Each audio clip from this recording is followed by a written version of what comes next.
जय श्री राधे। आज का ज्ञान, आज का सत्संग परम पूज्य श्री राधा बाबा जी की पुस्तक परमार्थ का सरगम।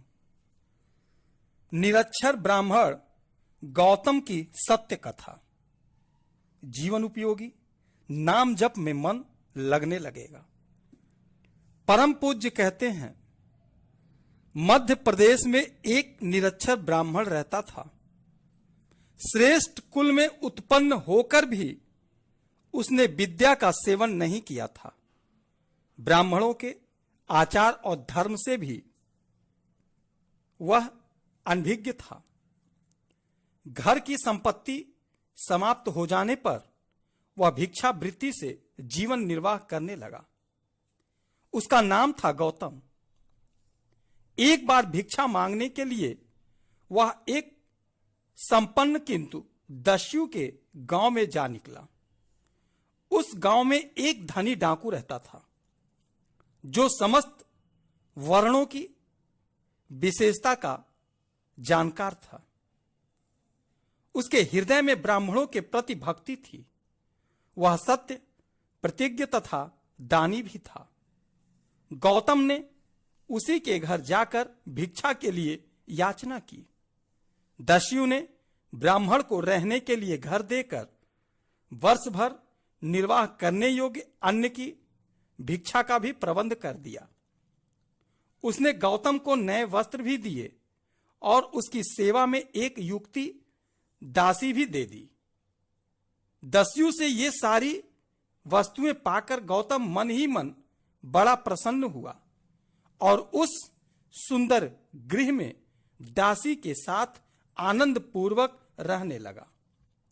वहां रहते हुए उसको अनेक वर्ष बीत गए और दस्यु के समाज में रहते रहते वह भी दस्यु बन गया। उसने बाण चलाना सीख लिया। वह प्रतिदिन पक्षियों को मारकर ले जाता तथा बड़े चाव से उसका मांस खाता। कालांतर में एक सदाचारी तथा ब्रह्मचारी ब्राह्मण घूमता फिरता उसी गांव में आ पहुंचा। वह स्वाध्याय परायण, पवित्र, विनयी, नियम के अनुकूल भोजन करने वाला ब्राह्मण भक्त तथा वेदों का विद्वान था। वह शूद्र का अन्न नहीं खाता था। इसलिए दस्युओं से भरे हुए उस गांव में ब्राह्मण का घर खोजने लगा। खोजते खोजते वह गौतम के द्वार पर पहुंचा। उसी समय गौतम शिकार से लौटा। उसके एक कंधे पर मरा हुआ हंस लटक रहा था और दूसरे पर धनुष। उसके कपड़ों पर रक्त के छींटे पड़े हुए थे। आगंतुक ब्रह्मचारी ब्राह्मण गौतम के गांव का ही निवासी था। इस वेश में भी उसने गौतम को पहचान लिया। वह गौतम का मित्र भी था। गौतम को इस वेश में देखकर उसे बड़ा दुख हुआ। वह बोला, मित्र गौतम, तू तो मध्य प्रदेश का विख्यात एवं कुलीन ब्राह्मण था। यहां डाकू कैसे बन बैठा? हे ब्राह्मण, अपने पूर्वजों को तो याद कर। वे कैसे वेदों के विद्वान थे और तू उन्हीं के वंश में ऐसा कुल कलंक निकला। अब भी तो अपने आप को पहचान। तू द्विज है, अर्थात द्विजोचित सत्य, शील, संयम और दया भाव को याद करके अपने इस वास अवस्था को त्याग दे। गौतम ने कुछ सोचकर आर्त स्वर से उत्तर दिया, द्विज श्रेष्ठ, मैं निर्धन हूं और मैंने वेदों का भी अध्ययन नहीं किया है। धन कमाने के लिए मैं इधर चला आया था। आज आपके दर्शन से मैं कृतार्थ हो गया। अब रात भर यहीं रहिए, कल प्रातः हम दोनों साथ ही चलेंगे। वह ब्राह्मण दयालु था। गौतम के अनुरोध से उसके यहां ठहर गया, किंतु उसने वहां की किसी वस्तु को हाथ से छुआ भी नहीं। गौतम के लाख अनुरोध करने पर भी उसने उस घर के अन्न को ग्रहण नहीं किया और भूखा ही सो रहा। प्रातःकाल होते ही वह उठ पड़ा और गौतम का घर छोड़कर चला गया। गौतम की आंखें देर से खुली। अपने बचपन के मित्र को गया हुआ देखकर वह भी घर से बाहर निकल पड़ा और समुद्र की ओर चल दिया। मार्ग में उसे व्यापारियों का एक दल मिला और वह उसी के साथ हो लिया। एक दिन जबकि व्यापारियों का दल किसी पर्वत की गुफा में डेरा डाले हुए था, एक मतवाले हाथी ने उस पर आक्रमण कर दिया और उसने उस दल के अधिकांश मनुष्यों को यमराज के घर भेज दिया। गौतम ब्राह्मण किसी प्रकार से प्राण बचाकर भागा, किंतु घबराहट में रास्ता भूल गया। वह वन में भटकता हुआ उत्तर दिशा की ओर बढ़ने लगा। चलते चलते वह एक दिव्य एवं रमणीय वन में जा पहुंचा। वहां के सभी वृक्ष सुंदर फूलों से सुशोभित थे। सभी ऋतुओं में फूलते फलने वाली आम वृक्षों की पंक्तियां उस वन की शोभा बढ़ा रही थी। यक्षों और किन्नरों से सेवित वह प्रदेश नंदवन के समान मनोरम जान पड़ता था। साल, ताल, तमाल, काले अंगूर तथा श्रेष्ठ चंदन के वृक्ष उस वन की शोभा की वृद्धि कर रहे थे। उन वृक्षों पर नाना वर्णों और आकृतियों वाले सुंदर पक्षी कलरव कर रहे थे। पक्षियों की उस मधुर, मनोहर एवं रमणीय ध्वनि को सुनता हुआ गौतम ब्राह्मण आगे बढ़ता चला गया। कुछ दूर जाने के बाद वह ऐसे स्थान पर जो सुवर्णमयी बालुका राशियों से व्याप्त, समतल, सुखद, विचित्र तथा स्वर्गीय भूमि के समान मनोहर था। गौतम ने एक अत्यंत शोभायमान बट का विशाल वृक्ष देखा जो चारों ओर मंडलाकार फैला हुआ था। अपनी असंख्य सुंदर शाखाओं के कारण वह वृक्ष एक महान छत्र के समान जान पड़ता था।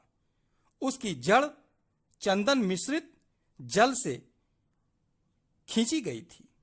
वह पवित्र देवगृह के समान सुंदर और पुष्पों से लदे हुए वृक्ष से घिरा हुआ था। उस वृक्ष के पास जाकर गौतम बड़े हर्ष के साथ उसके नीचे बैठ गया। उसके वहां बैठते ही फूलों को स्पर्श करके शीतल, मंद और सुगंधित पवन चलने लगा। उस पवित्र वायु का स्पर्श पाकर गौतम को बड़ी शांति मिली। वह सुख का अनुभव करता हुआ वहीं लेट गया। उधर अंशुमाली की आस्ताचल के पीछे जा छिपे। गौतम लेट गया, परंतु थकावट और क्षुधा के कारण उसको नींद नहीं आ रही थी। अचानक आकाश में एक विचित्र शब्द सुनाई देने लगा। पवन की गति तीव्र हो उठी। बट वृक्ष की शाखाएं हिलने लगी और गौतम ने एक विशाल पक्षी को अपनी ओर आते हुए देखा। उसके अंगों में सूर्य की किरणों के समान चमकीली आभूषण शोभा दे रहे थे। वह महर्षि कश्यप का पुत्र और ब्रह्मा जी का प्रिय सखा था। उसका नाम था नाड़ी जंग। वह बगुलों का राजा और महाबुद्धिमान था। वह बड़ा विद्वान और दिव्य तेज से संपन्न था। पृथ्वी पर वह राज धर्मा के नाम से विख्यात था। वह बट वृक्ष ही उसका निवास स्थान था। गौतम को देखकर राजधर्मा बोला, विप्रवर, आपका स्वागत है। यह मेरा घर है। आप यहां पधारे, यह मेरे लिए बड़े सौभाग्य की बात है। सूर्यदेव अस्ताचल में चले गए हैं। संध्याकाल उपस्थित है। आप मेरे घर आए हुए प्रिय एवं उत्तम अतिथि हैं। रात में मेरा आतिथ्य स्वीकार करके कल प्रातः काल यहां से जाइएगा। यूं कहकर राजधर्मा ने शास्त्रीय विधि से गौतम का सत्कार किया, साल के फूलों का आसन बनाकर उसे बैठने के लिए दिया। फिर खिलाने पिलाने के बाद उसकी थकावट मिटाने के लिए अपने पंखों से वह हवा करने लगा। तदंतर फूलों से अधिवासित कोमल पल्लों की सया तैयार करके उसने गौतम को उस पर लिटा दिया।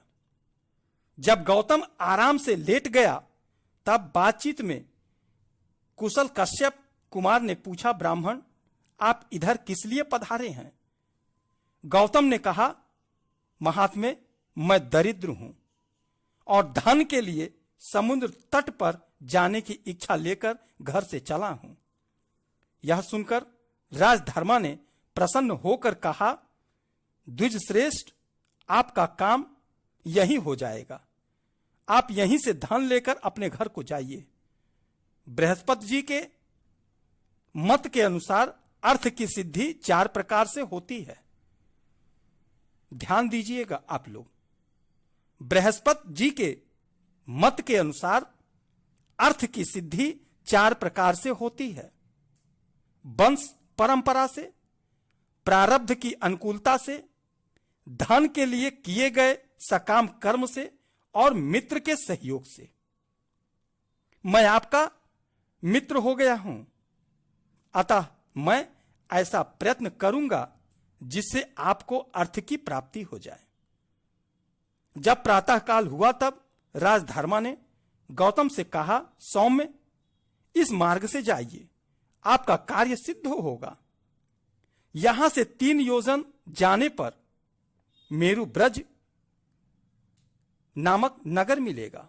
वहां महाबली राक्षसराज विरूपाक्ष रहते हैं। वे मेरे महान मित्र हैं। मेरे कहने से वे आपको यथेष्ट धन देंगे और आपकी मनोवांछित कामनाएं पूर्ण करेंगे, इसमें संदेह नहीं है।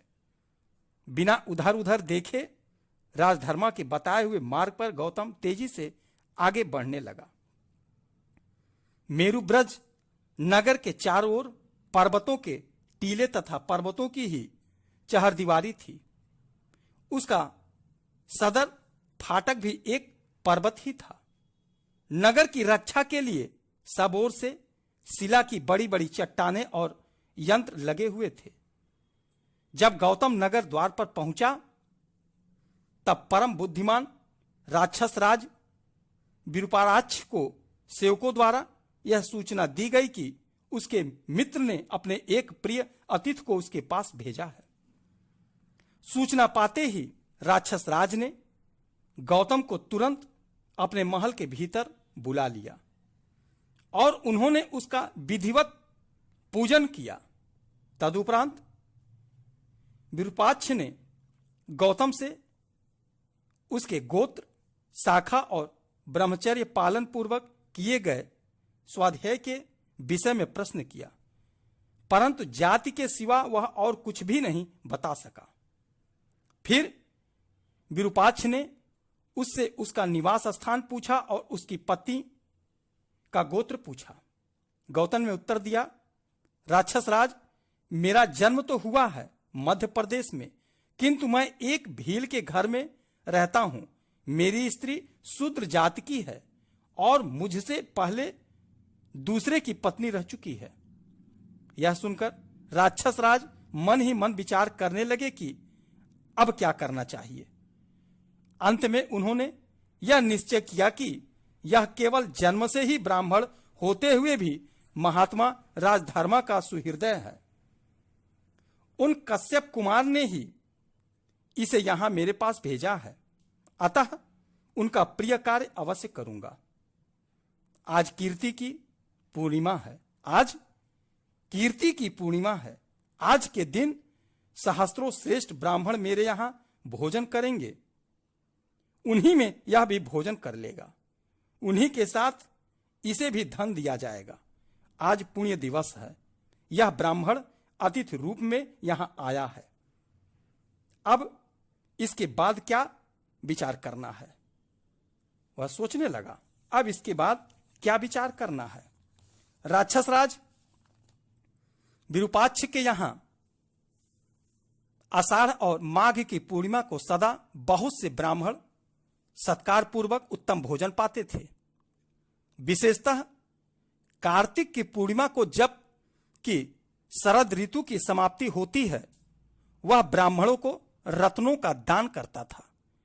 उस दिन भी भोजन के पश्चात ब्राह्मणों के समक्ष बहुत से सोने चांदी, मणि मोती, बहुमूल्य हीरे, मृग के चर्म तथा रत्नों के कई ढेर लगाकर महाबली विरूपाक्ष ने उन ब्राह्मणों से कहा, द्विजवरों, आप लोग अपनी इच्छा और उत्साह के अनुसार इन रत्नों को उठा ले जाएं और जिन रत्न पात्रों में आप लोगों ने भोजन किया है उसको भी ले जाएं।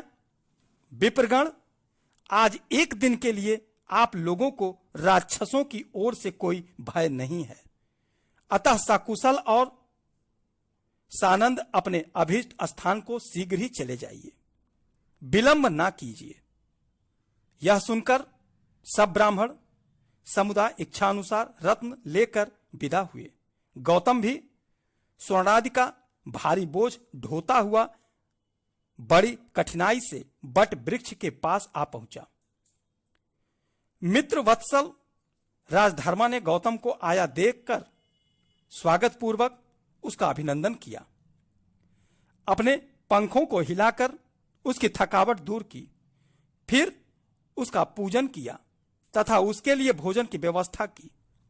भोजन करके विश्राम कर लेने पर गौतम इस प्रकार चिंता करने लगा, आहो, मैंने लोभ और मोह से प्रेरित होकर सुंदर सुवर्ण का यह महान भार ले लिया है। अभी मुझे बहुत दूर जाना है। रास्ते में खाने के लिए कुछ भी नहीं है जिससे मेरे प्राण की रक्षा हो सके। अब मैं कौन सा उपाय करके अपने प्राणों को धारण कर सकूंगा, अर्थात बचा सकूंगा। मार्ग में भोजन के लिए कुछ भी ना देखकर उस कृतज्ञ ने मन ही मन इस प्रकार विचार किया, यह बगुलों का राजा राजधर्मा तो मेरे पास है ही, यह मांस का एक बहुत बड़ा ढेर है, इसी को मारकर ले लूंगा और शीघ्रता पूर्वक यहां से चल दूंगा। पक्षीराज राजधर्मा ने अपने मित्र गौतम की रक्षा के लिए उसमें थोड़ी दूर पर आग प्रज्वलित कर दी, अर्थात आग जला दी, जिससे रात्रि के अंधकार में कोई हिंसक जंतु न आवे। हवा का सहारा पाकर बड़ी बड़ी लपटें उठ रही थीं।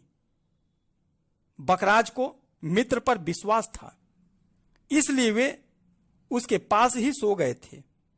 इधर वह दुष्टात्मा कृतघ्नता उनका वध करने की इच्छा से उठा और विश्वास पूर्वक सोए हुए राजधर्मा को सामने से जलती हुई लकड़ी लेकर उसके द्वारा मार डाला। उन्हें मारकर वह बहुत प्रसन्न हुआ। उनके पंख और बाल नोचकर उन्हें आग में पकाया और रत्नों के बोझ के साथ उन्हें भी लेकर वहां से बड़ी उतावली से चल पड़ा। पक्षीराज राजधर्मा प्रतिदिन ब्रह्मा जी के पास उनकी वंदना करने जाया करते थे। लौटते समय संध्या को अपने मित्र विरूपाक्ष के यहां भी अवश्य पधारते थे। उस दिन जब वे मेरु ब्रज के राजप्रसाद में नहीं पहुंचे, तब राक्षस राज को बड़ी चिंता हुई। दूसरे दिन भी अपने मित्र को ना देखकर उनका धैर्य टूट गया। उन्होंने अपने पुत्र को बुलाकर कहा, बेटा, मैं पक्षियों में श्रेष्ठ राजधर्मा को 2 दिन से नहीं देख रहा हूं। आज 2 संध्याएं व्यतीत हो गईं, किंतु वे मेरे घर पर नहीं पधारे। अतः मेरे मन में संदेह उत्पन्न हो गया है। तुम मेरे मित्र का पता लगाओ। वह अधम ब्राह्मण गौतम स्वाध्याय रहित और ब्रह्म तेज से शून्य था तथा हिंसक जान पड़ता था। उसी पर मेरा संदेह है, कहीं वह मेरे मित्र को मार न डाले। अपनी चेष्टाओं से तो वह मुझे दुर्बुद्धि, दुराचारी एवं दयाहीन प्रतीत होता था। वह आकार से भयानक और दुष्ट दस्युओं के समान जान पड़ता था। नीच गौतम यहां से लौटकर फिर उन्हीं के निवास स्थान पर गया था, इसलिए मेरे मन में उद्वेग हो रहा है। बेटा, तुम शीघ्र यहां से राजधर्मा के घर जाओ और पता लगाओ कि वे शुद्धात्मा पक्षीराज जीवित हैं कि नहीं। इस कार्य में विलंब न करो। पिता की आज्ञा पाकर राजकुमार तुरंत ही राक्षसों के साथ उस बट वृक्ष के पास गया।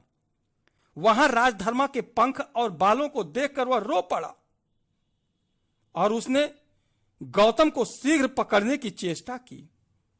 कुछ ही दूर जाने पर राक्षसों ने गौतम को पकड़ लिया। उसके पास उन्हें राजधर्मा का शव भी मिल गया। गौतम को लेकर वे राक्षस शीघ्र ही मेरु ब्रज लौटे। वहां उन्होंने राजा को राजधर्मा का मृत शरीर दिखाया और पापाचारी गौतम को भी सामने खड़ा कर दिया। अपने मित्र को इस दशा में देखकर मंत्री और पुरोहितों सहित राजा विरूपाक्ष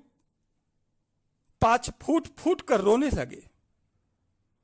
विरूपाक्ष फूट फूट कर रोने लगे। उनके महल में महान आर्तनाद गूंज उठा। सारे नगर में क्षोभ छा गया। किसी का भी मन स्वस्थ न रहा। तब राजा ने अपने पुत्र को आज्ञा दी, बेटा, इस पापी को मार डालो। ये समस्त राक्षस इसके मांस का यथेष्ट उपयोग करें। राक्षस राज के इस प्रकार आदेश देने पर भी भयानक राक्षसों ने गौतम को खाने की इच्छा नहीं की। वे बोले, प्रभु, इस नराधम का मांस दस्युओं को दे दिया जाए। आप हमें इसका पाप खाने के लिए ना दें। विरूपाक्ष बोला, राक्षसों, ऐसा ही सही। इस कृत घंत को आज ही दस्युओं के हवाले कर दो। आज्ञा पाकर शूल तथा पट्टिश धारण किए हुए राक्षसों ने पापी गौतम के टुकड़े टुकड़े करके उसे दस्युओं को दे दिया। उन दस्युओं ने भी उस पापाचारी का मांस खाना स्वीकार नहीं किया। उन्होंने भी कहा, हम नहीं खाएंगे। मांसाहारी जीव जंतु भी मांस काम में नहीं ले ले। जीव जंतु भी उसके मांस को काम में नहीं लिया। विरूपाक्ष ने बकराज के लिए एक चिता तैयार कराई, जिसे बहुत से रत्नों, सुगंधित चंदनों तथा वस्त्रों से खूब सजाया गया। तत्पश्चात बकराज के शव को उसके ऊपर रखकर प्रतापी राक्षस राज ने उसमें आग लगाई और विधि पूर्वक मित्र का दाह कर्म संपन्न किया। उसी समय सुरभि देवी आकाश में ठीक चिता के ऊपर आ खड़ी हो गई। उनके मुख से दूध मिश्रित फेन झरकर राजधर्मा की चिता पर पड़ा।